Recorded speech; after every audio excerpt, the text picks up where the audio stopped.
There was a night when I stayed up until 3 in the morning. Not working, not reading, not meditating, writing a message I never sent. I must have rewritten it 15 times, every version a little softer, a little more careful, a little more desperate. Though I couldn't see that at the time. I was trying to say the right thing, the perfect thing, the thing that would make someone understand how much I cared. And here's what I didn't understand yet.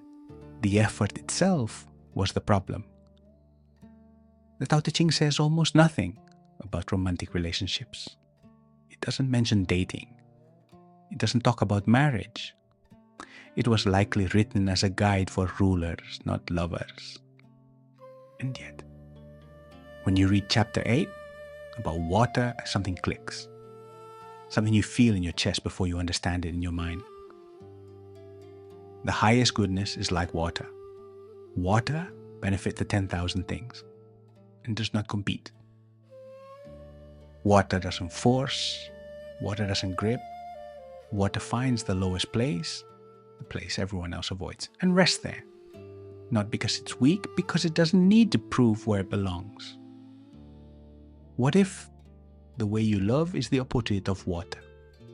What if the way most of us love, especially when we're afraid of losing someone, is more like stone, rigid, heavy, pressing down on the very thing we're trying to hold? I think you already know the answer. You felt it. That tightness in the chest when someone doesn't reply. That compulsive urge to fix things before they're even broken. That voice in your head that says, do more, try harder, show them you care. That voice isn't love. It's fear dressed up as devotion. Over the years, I've come to recognize 3 signs that I'm forcing a relationship. Not the obvious signs, not yelling, not begging. The invisible ones. The ones that look like love but feel like control. Sign 1. You over-explain.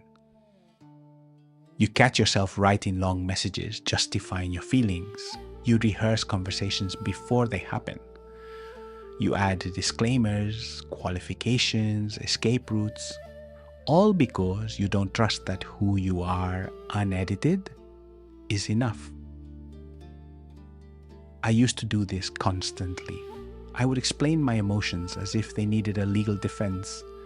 I would send paragraphs when a sentence would have been more honest. 5 paragraphs later, the real sentence was just, I missed you. But I was too afraid to say something that simple, that exposed, so I buried it on the words. Sign 2. You monitor the response. You send a message and then watch. How long until they read it? How long until they reply? You interpret delays as data. Silence becomes evidence. You start building a case in your head, a case that no one asked you to build, about a trial that isn't happening. This is the Mien treating love like a transaction. I gave, so they should give back. But the Tao doesn't transact. Water doesn't send an invoice after it nourishes the soil. Sign 3, you perform care. You do things for the other person, but not freely. There's an invisible receipt attached. You're kind, but you're kind strategically. You give. But you're watching to see if they notice. You're generous. But somewhere inside, you're keeping score. And this one is the hardest to see in yourself, because on the surface, it looks like love. It feels like love. But underneath it, there's a question that real love doesn't ask. Did you notice what I did for you?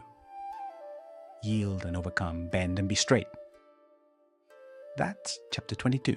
The text suggests that softness, not effort, is what allows things to endure. I want to tell you about a relationship I almost destroyed. Not through cruelty, not through neglect, through effort. I was so afraid of losing this person that I became the most attentive version of myself. I remembered every date. I anticipated every need. I was always available, always one message away, always ready. I thought that if I could just be good enough, present enough, caring enough, they would never want to leave. And slowly, without either of us understanding why, they started pulling away. The more I showed up, the less space they had to miss me. The more I anticipated, the less they could surprise me. The more I tried to be essential, the more suffocating I became. I was filling every gap in the relationship with my presence and leaving no room for theirs.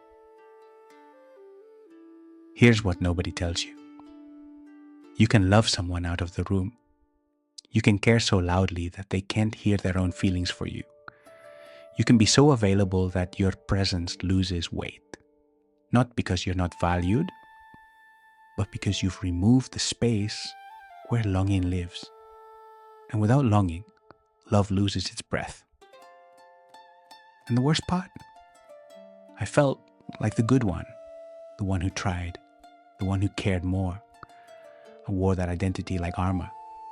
If the relationship failed, at least it wouldn't be because I didn't try hard enough.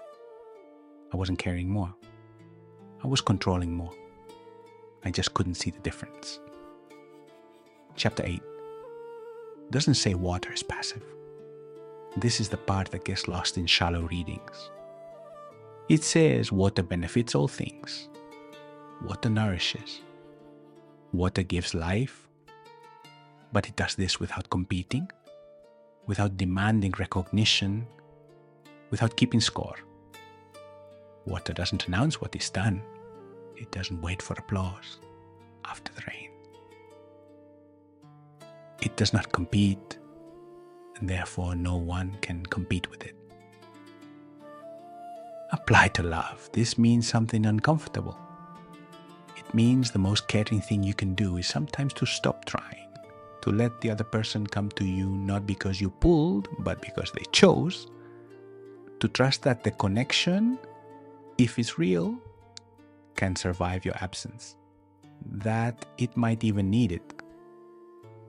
This is Wu Wei in relationships, not absence, not indifference, but action without force, presence without pressure, caring without the invisible receipt.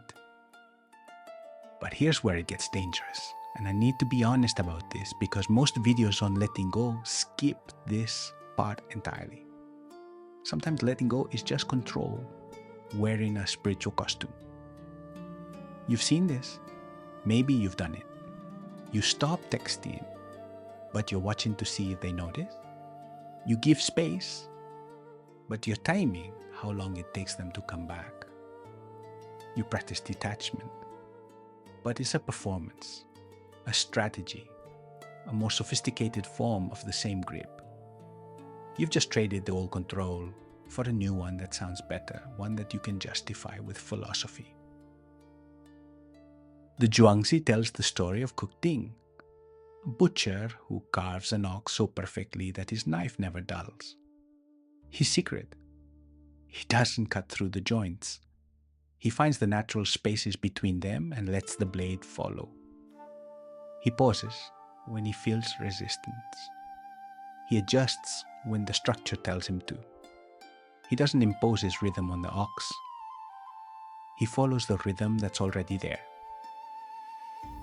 He doesn't force, but he also doesn't pretend to not be cutting. He's fully engaged, fully present.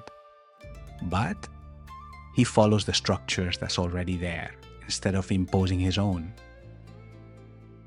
That's the difference between real and fake detachment. Real letting go requires more attention, not less. You're not withdrawing. You're listening so carefully that your actions become precise. You're not doing nothing. You're doing exactly what's needed, and nothing more. What's fascinating is that this same insight appears in completely different traditions, centuries apart. Epictetus, the Stoic philosopher, opens his Enchiridion with, "Some things are within our power, while others are not. The core of Stoic practice is learning to distinguish between what you can control and what you cannot. Other people's responses, other people's timing.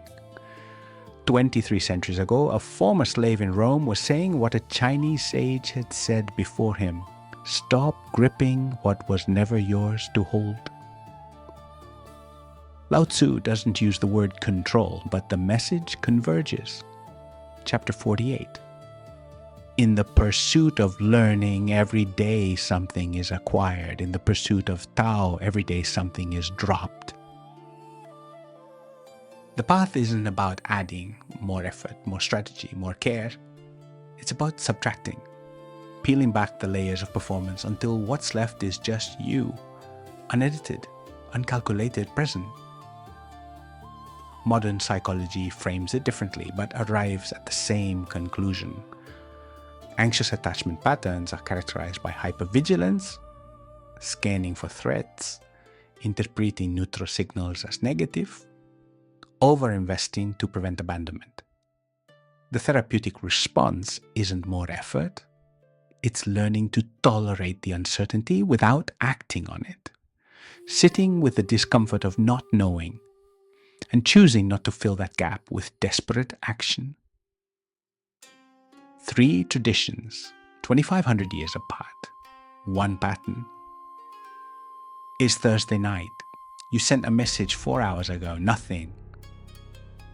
Your mind starts building stories. They're angry, they don't care, they're with someone else. They read it and chose not to reply.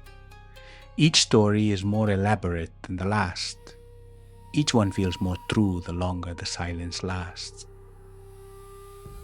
I know this moment. I've lived in it for hours, whole evenings consumed by a silence that probably means nothing. They're busy, their phone died, they fell asleep on the couch. But the mind doesn't want probably nothing. The mind wants certainty. Even painful certainty feels better than not knowing.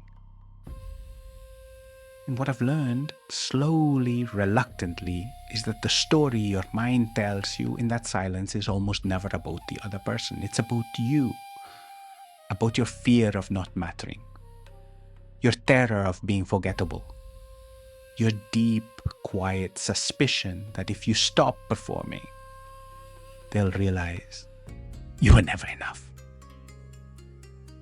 And the hardest practice in the world is to sit in the silence and not reach for your phone, not to send a follow-up, not to fill the gap with words, to let the space exist and trust that it doesn't mean what your fear says it means. This is also what happens with your parents, with old friends who've drifted, with siblings you only text on birthdays, with anyone you love and can't hold perfectly. The effort follows you into every bond. The grip tightens everywhere. If you're open to it, I want to offer a practice you can use tonight. It takes 90 seconds. You can do it sitting, standing, or lying in bed at 3 in the morning when the urge to send that message hits. Close your eyes or soften your gaze. Inhale slowly through your nose. As you breathe in, imagine you're gathering tension, the need to fix, the need to be understood, the need to control the outcome. Let it all accumulate in your chest. Now exhale through your mouth, long, slow, and as you exhale, repeat silently. I don't have to hold this. Again, inhale, gathering, exhale, releasing. I don't have to hold this. One more. Inhale, let the weight collect. Exhale, let it go. I don't have to hold this. Notice your jaw, your shoulders, your hands. Something has shifted. Maybe just a fraction, but a fraction is enough. That fraction is the space between the urge and the action, between the fear and the follow-up message. That space is where Wu Wei lives. Here's where I want to be practical, not philosophical, practical. Tomorrow morning there will be a moment, maybe at breakfast, maybe in a text, maybe in a meeting, where you feel the pull to over-explain, over-fix, over-care, you'll feel the grip tighten. You'll feel the old machinery start up, or the justifications, the monitoring, the strategic kindness. When that happens, try this. Do 10% less than you normally would. Don't say the extra sentence. Don't send the follow-up message. Don't volunteer the reassurance they didn't ask for. Not because you don't care, because you trust that your presence, without the performance, is enough. Most personal development content will tell you to communicate better, set boundaries, express your needs clearly. Those things matter. I'm not dismissing them. But almost none of it says this. Sometimes the most loving thing you can do is nothing. Not nothing as avoidance, not nothing as punishment, nothing as trust, nothing as faith that the connection can hold itself without you constantly propping it up, nothing as respect for the other person's freedom to come toward you on their own terms, in their own time. The Tao Te Ching was written in a time when rulers tried to control everything: taxes, rituals, morality, war. And the text says, over and over, the best ruler does so little that the people say we did it ourselves. The best lover might be the same. Not absent, not invisible, but so naturally present that the other person feels free, not managed. That night, the one with the message at 3 a.m, I did eventually fall asleep with the message unsent. I don't remember deciding not to send it. I think I just ran out of versions, ran out of ways to say a simple thing in a complicated way. When I woke up, there was a reply to something I'd sent earlier. Something short, something I hadn't even noticed. It said, "Hey, I was thinking about you." No strategy produced that. No effort caused it. It arrived on its own, like water finding its level. I'm not saying effort is always wrong. I'm saying that when effort becomes the relationship, when trying harder is all you know how to do, you've lost the thing the Tao calls naturalness, ziran, things as they are. And the path back isn't to try harder or stop trying. It's to notice, just notice. The grip, the performance, the invisible effort, and then gently, like water finding its way around a stone, let something go. What relationship changed when you stopped trying so hard? If this resonated, subscribe and leave your answer below. See you in the Tao within. Thank you for being here.